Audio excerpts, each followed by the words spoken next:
안녕하세요. 짧다면 짧고 길다면 긴 결혼 생활을 뒤로한 채 남편과 이혼한 30대 여성입니다. 가난이 자랑은 아니지만 죄도 아닌데 시부모님도 남편도 절 어찌나 무시하던지 몇몇 주변 지인들은 제가 이런 이야기를 하면 치사하고 더러워도 비위 맞추고 사는 게 여자 팔자라며 저더러 참고 살라대요. 하지만 바보 같은 실수는 한 번이면 족하잖아요. 그렇게 살 바엔 혼자 사는 게 100번 1000번 낫겠다 싶어서 이혼했어요. 돌이켜 생각해보면 남편과 결혼하던 당시 저는 참 나약했던 것 같아요. 처음 남편과는 26살에 알게 되었는데 그때 저희 친정 형편이 워낙에 좋지 않았습니다. 그렇다 보니 결혼은 물론이고 연애조차 감히 할 엄두가 나질 않더라고요. 하지만 그런 제 사정을 몰랐던 남편은 하루가 멀다 하고 저돌적으로 저에게 대시를 해오대요. 결국 별의별 이유를 들며 남편을 밀어내다가 사실대로 털어놓았습니다. 편찮으신 친정아버지와 병간호에 매달리시는 친정어머니가 계시고 사정이 그렇다 보니 모아둔 돈도 별로 없다. 내가 그나마 내세울 수 있는 건 빚은 없다는 사실 그거 하나뿐이라고요. 그러자 남편이 한다는 말이 누가 결혼하자고 했냐고 일단은 연애라도 해보자는 거예요. 오히려 남편이 별일 아니라는 듯 나와주니까 저도 마음이 한결 가벼워져서 그래 연애라도 해보자 그렇게 시작한 사이였어요. 하지만 남녀관계라는 게 연애만 하자고 했다고 연애 실컷 했으니 헤어지자 그렇게 칼로 무자르듯 되는 것이 아니었어요. 2년쯤 사귀었을 땐 저도 남편도 서로에 대한 마음이 많이 커졌고 남편이 먼저 프로포즈를 해왔습니다.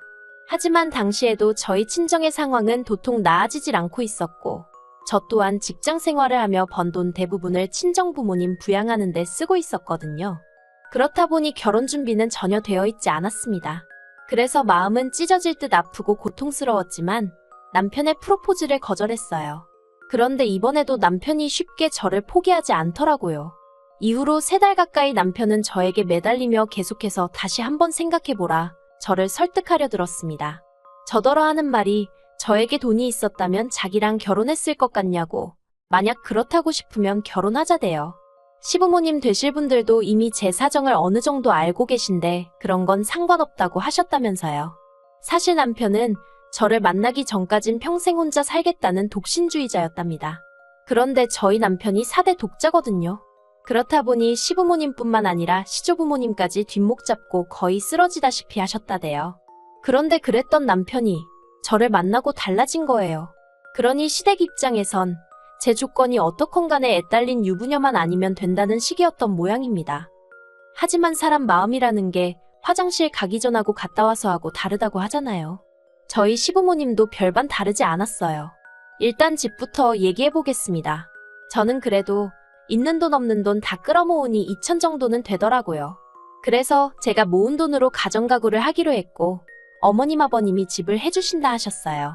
그리고 실제로 어머님 아버님이 살고 계시던 빌라를 남편 명의로 돌려주셨지요. 하지만 저희는 그 집에 들어갈 수는 없었습니다. 어머님 아버님 두 분 다 20년 넘게 살던 동네를 갑자기 어떻게 떠나냐며 저희더러 살 집을 따로 구하라고 하셨거든요. 그래서 남편 앞으로 집이 생기긴 했지만 저희는 결국 대출까지 받아서 신혼집을 구해야만 했어요. 그리고 자격지심 때문이었는지 제가 모아둔 돈도 얼마 없는 상황에서 남편은 얼마나 모아뒀고 그런 걸 먼저 물어보기가 그렇더라고요.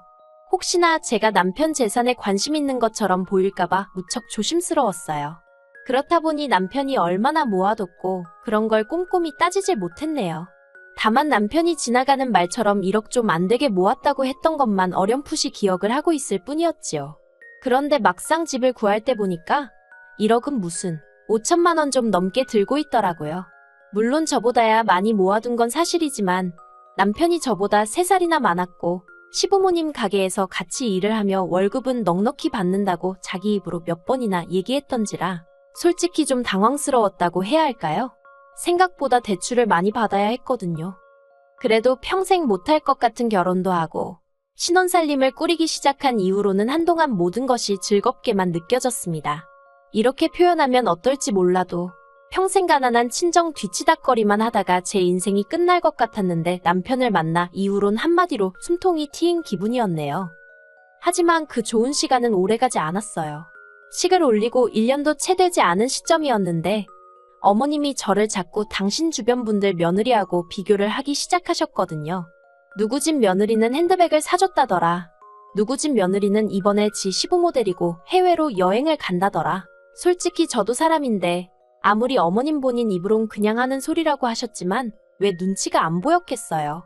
그럴 때마다 가시방석에 앉은 것처럼 마음이 불편했답니다. 하지만 돈 없는 죄인이라고 서운하단 티도 못 내고 그냥 속도 없는 사람 마냥 허허실실 웃고만 있었어요. 그러다 시이모 아들이 장가를 가면서 상황은 더 안 좋아졌어요. 시이모 아들은 대기업에 다니던 재원이었는데 같은 회사에서 일하던 여직원과 결혼을 하게 되었거든요. 원래도 어머님하고 시이모 사이가 좋지도 않았던 데다가 어머님이 시이모한테 약간 열등감이라고 해야 할지 그런 감정을 갖고 계신 건 남편에게 들어서 알고 있었습니다. 아무튼 그런 상황에서 시이모 아들이 저보다 훨씬 조건 좋은 여자를 만나서 결혼한단 소리에 어머님이 무척 배 아파하시대요. 염치 없게 들릴 수 있지만 저도 저대로 억울한 면이 없잖아 있었어요. 제 입장에선 까놓고 말해서 공동명의로 해주신 것도 아니고 하다못해 제가 그 집에서 살아본 것도 아니고 결국은 대출은 대출대로 받아서 매달 이자 내고 살기도 바빴으니 집을 받았다는 건 전혀 실감도 나지 않았습니다. 그리고 어찌나 어머님이 본인 입으로 생색을 내시던지 처음엔 죄송한 마음에 제가 거의 한 달치 월급을 털어 금팔찌도 해드렸어요. 그런데 금팔찌 받고 좋아하신 건 정말 이틀이나 갔나? 이후로 또다시 집 해준 걸로 하도 유세를 하셔서 나중엔 오히려 감사한 마음은 고사하고 또 그 소리 하시네. 정말 듣기 싫다 생각밖에 안 들더라고요. 하지만 시이모는 당신 자식 부부한테 서울 외곽이긴 해도 번듯한 아파트 한 채 떡하니 해주셨고 아들내외도 거기서 바로 살림 시작했어요. 대출은커녕 차도 한 대 해주셨답니다. 그러니 여자 쪽에서도 예단이며 꼼꼼하게 잘해갔겠지요. 그런데 어머님은 그런 전후사정은 다 빼놓고 당신 아들이 뭐가 못나서 그런 여자를 못 만나고 저를 만난 건지 모르겠다며 속상하다 소리를 당신 주변 분들한테 어지간히 하고 다니셨더라고요. 하다못해 동네 미용실 주인도 이런 전후사정을 다 알고 있었으니까요. 그래서 남편을 붙잡고 하소연을 했어요. 없는 집 딸인 거 알면서도 괜찮다고 하셔놓고 이제 와서 왜 이렇게 사람을 힘들게 하시는지 모르겠다. 그런데 남편이 보인 반응은 더 충격적이었습니다. 자기도 주변에 장가 잘 간 남자들 보면 부럽대요. 누군 처가에서 가게도 차려주고 골프장 회원권도 끊어주더라면서.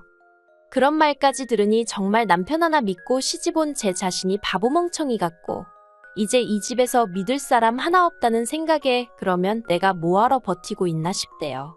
어머님이고 남편이고 다 똑같은 사람들이란 생각에 한마디 말도 더 섞고 싶지 않았고요. 그리고 솔직히 당장이라도 이혼하자 소리를 하고 싶은 심정이 굴뚝 같았습니다만 그러면 제 꼴만 우스워질 것 같은 거예요. 그래서 유치하지만 어떻게든 보란듯이 성공해서 후회하게 만들어주고 그 다음에 남편이고 시부모님이고 보기 좋게 차버려야겠다는 생각을 했어요. 저는 고민 끝에 친정어머니께 손을 벌렸습니다. 참고로 친정부모님께 재산이라곤 두 분이 살고 계신 집 한 채가 전부였고 어느 누구보다 그 사실을 잘 알고 있었기 때문에 정말 죄송한 마음이었어요.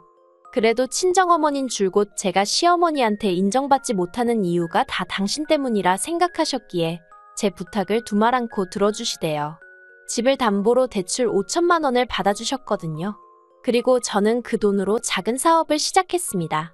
원래 다니던 직장은 출판사였고 거기서 편집일을 담당했었는데 일을 하면서 언젠가 기회가 되면 도전해볼 요량으로 제 나름대로 사업 아이템을 구상해 놓은 게 있었거든요. 그리고 그때부터 하루에 4시간도 못 자가면서 일을 해나갔어요. 남편은 제가 사업을 한다는 걸 우습게 생각했기에 직장을 관두는 걸 반대하더라고요. 아예 자기 등골에 빨대를 꼽기로 작정을 한 거냐는 막말도 서슴지 않으면서 말이에요. 그래서 결국 직장은 직장대로 계속 다니고 대신 출근 전 출근 후에 사업의 시간을 써야만 했습니다. 뿐만 아니라 집안일도 조금이라도 밀렸다 싶으면 허파에 바람들었다며 어머님까지 단박에 쫓아오셨기에 정말이지 어느 것 하나 배려받지 못했고 도움도 받지 못하며 그저 악으로 깡으로 버텨야 했어요. 그리고 그렇게 해가 바뀌고 1년 넘는 시간이 흘렀을 무렵이었습니다. 옛말의 하늘은 스스로 돕는 자를 돕는다더니 그 말이 맞더라고요. 이제 더는 못 버티겠다고 생각하던 시기에 생각지도 못한 기회가 찾아왔어요. 당시 저는 앞으로 딱 20곳의 회사만 더 만나보겠다. 그리고 그 중에 아무도 내 회사에 투자해주지 않겠다고 하면 더는 미련 갖지 않고 사업을 접겠다고 작정을 한 상황이었습니다. 그런데 7번째로 만난 회사에서 투자를 하겠다고 연락을 해왔대요. 당시 20곳의 회사들 중 절반하고만 미팅을 가진 상황이었는데 말이지요. 이후로 제 회사는 무려 3곳의 대기업으로부터 투자를 받게 되었습니다. 꿈인지 현실인지 얼떨떨한 상황에서 하루가 다르게 회사가 성장해 나가기 시작했어요. 그리고는 심지어 언론의 주목을 받고 대한민국을 대표하는 상도 받게 되었네요. 제가 무슨 사업을 하는지 정확히 말씀드리긴 어려워요. 워낙 국내에서 드문 사업 모델이다 보니 아직 여러 가지로 조심스러워서요. 그리고 마침내 남편과 이혼을 결심했던 날이었습니다. 어머님, 아버님 그리고 남편까지 집으로 모이라 했어요. 할 이야기가 있다고요. 그때도 저희 시부모님이나 남편 다들 제가 무슨 사업을 하는지 관심도 없었고 제대로 알지도 못하는 상황이었지요. 그런 사람들을 모아놓고는 제 회사가 나온 잡지와 신문들을 들이밀었습니다. 처음엔 황당해하던 시부모님도 남편도 이내 꼼꼼히 내용을 읽어보기 시작하더니 금세 태도를 달리하더라고요.